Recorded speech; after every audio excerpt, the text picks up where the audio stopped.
I'm actually a representative of the Congressi Stefano Franscini, which is your host here and also one of the sponsors of this conference. Actually, we are the international meeting platform of the Swiss Federal Institute of Technology in Zurich, and we conduct since 1989 an average of 25 conferences per year on topics both humanistic and scientific, which are researched at an academic level in Switzerland. And our task is simply the one to support financially and administratively the conferences. The reason I wanted to say a few words is to make you aware that we do not only support financially international conferences like the one you're attending today, but also PhD schools, both in winter and in summer. But if you want to apply for a subsidy, for a financial support for a conference or a school, you have to submit an application 1.5 years in advance. We are now accepting applications for the conference year 2018, and the deadline for submitting a request is mid-January 2017. You can find more information about the application process and who qualifies on our webpage, which is indicated here. But also, if you have time this week, you can just come down to the CSF office and ask me. Now, what is the role of the Swiss Federal Institute of Technology on Monte Verità? Some people come here and think that this beautiful place with the park grounds and the historic building all belong to the ETH Zurich. This is not the case. Everything here belongs to the local government, to the Canton Ticino, and it's managed by a foundation, the Foundation Monte Verità. The role of the ETH is twofold. On one side, it is represented in the foundation. On the other side is one of the clients of this conference venue. Now, you received quite a bit of information in the conference bags that you received at check-in. I think that most of the frequently asked questions are covered there, but the most important one is that there is a free wireless network here, which is free but requires authentication. It is courtesy of the Monte Verità Foundation. You have all the instruction how to access it. Since the grounds are quite extensive, coverage by the wireless connection is not 100% perfect everywhere. If you have any problems with the connection, there is a computer room. Downstairs, when you get down the stairs right, there is a corridor, and the fourth door on the right is a computer room. There you have 5 PCs which are already connected to the internet. You can also make copies and printouts. If you have any additional questions, how to get into town, questions about train connections, please refer to the hotel reception, which is open 24 hours a day. If you have administrative issues, then you can come to the CSF office, and we are open to the general public from 8:15 till 12:30. For example, some of you have received a paper asking them to come to the CSF office. That's to settle an administrative matter, and we would be thankful if you could come as soon as possible so that you can settle it and have it done. Also, if you need a certificate of attendance for your university, come to the CSF office.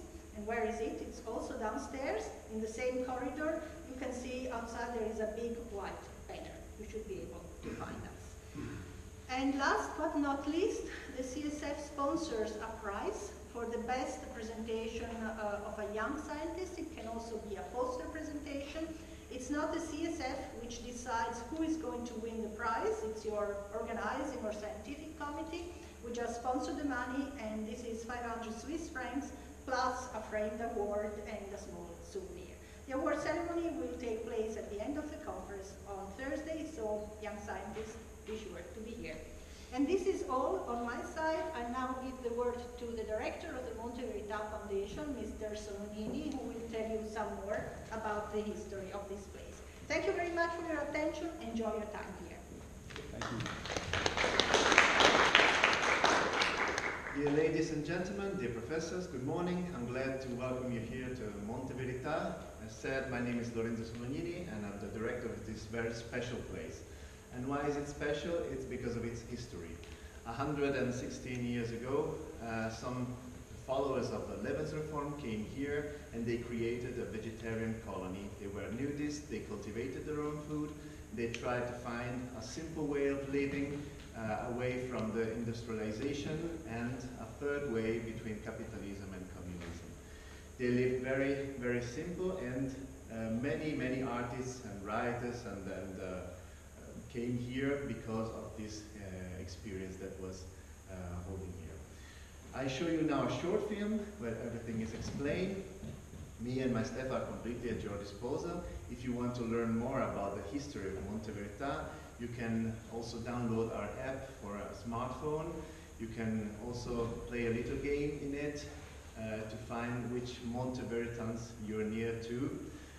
And another possibility is to see the theater in the park, which is holding Wednesday, Thursday, Friday, and Saturday. So don't miss the possibility. Those are the last 4 possibilities to see this theater.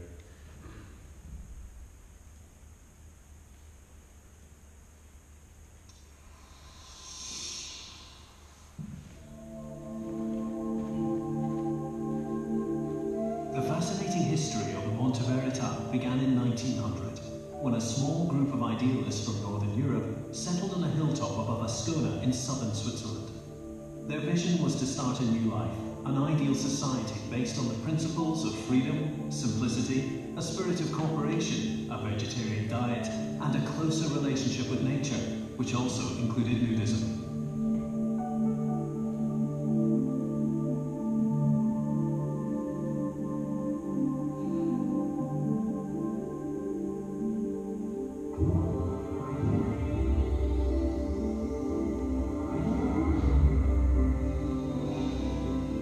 The central or social house was the meeting place for discussions and entertainment for the promoters and first inhabitants of the hill. Let us remember Alfredo Pioda, theosophist, Erich Musan, and Otto Gross, anarchists.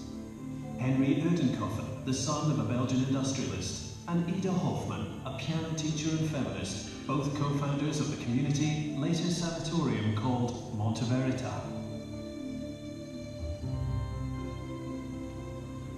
The subsequent historical proprietor of the hill was the German Baron Eduard von der Heydt, a banker and passionate art collector, who in 1929 brought Bauhaus architecture to Ascona, along with a prestigious collection of primitive, Asian and non-European art.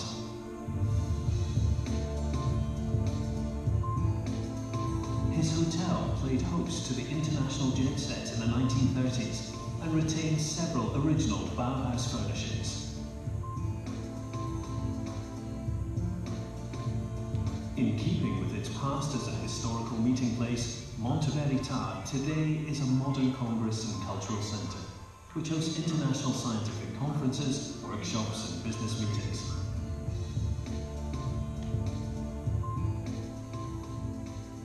It offers a variety of indoor and outdoor meeting sites with wireless connection. In 1989, the Swiss Federal Institute of Technology of Zurich designated Monte Verità as venue for the Congressi Stefano Franscini, its financially supported circuit of international scientific and humanistic meetings. Besides the Bauhaus Hotel, the Villa Semiramis offers additional accommodation.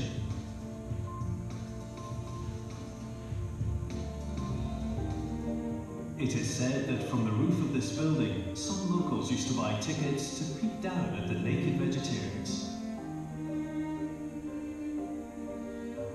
In fact, heliotherapy, naked air and light sunbathing, was part of the Monte Veritan health program, as were eurythmics, dancing, tennis, and other sports.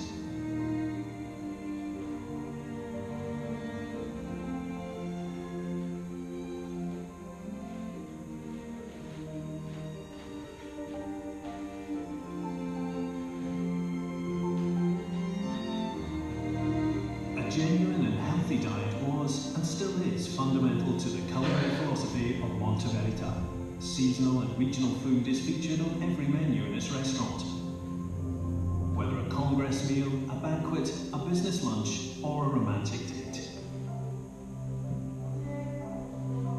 Another gathering point for the Monteveritans was the Annata House, a very peculiar building of the year 1904, with a flat roof and rounded interior corners. Since the late 1970s, it hosts the Museum of Monteverita's history, created by the man who rediscovered and relaunched the Hill of Truth, the internationally known exhibition maker Harold Zeno. Monteverità è come un museo dell'architettura, perché c'è dalla capanna aria luce fino allo stile Bauhaus, c'è un po' di tutto. The House of the Russians was one of the 14 light and air huts built by the first settlers. Some Russian exiles, perhaps even Trotsky, stayed there after 1905.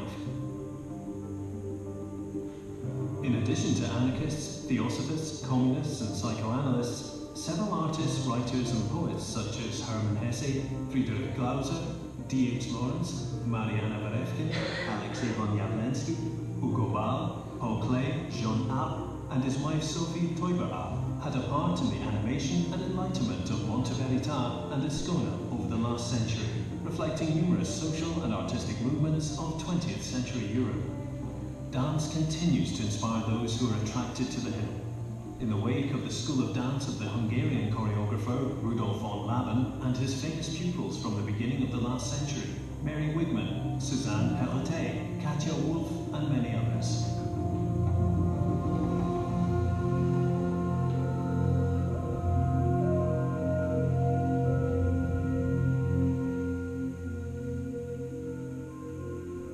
A program of cultural activities, festivals, concerts, plays, readings and special events completes the present list of offerings at Monteverita, where the well-being of body and spirit still characterizes this corner of paradise.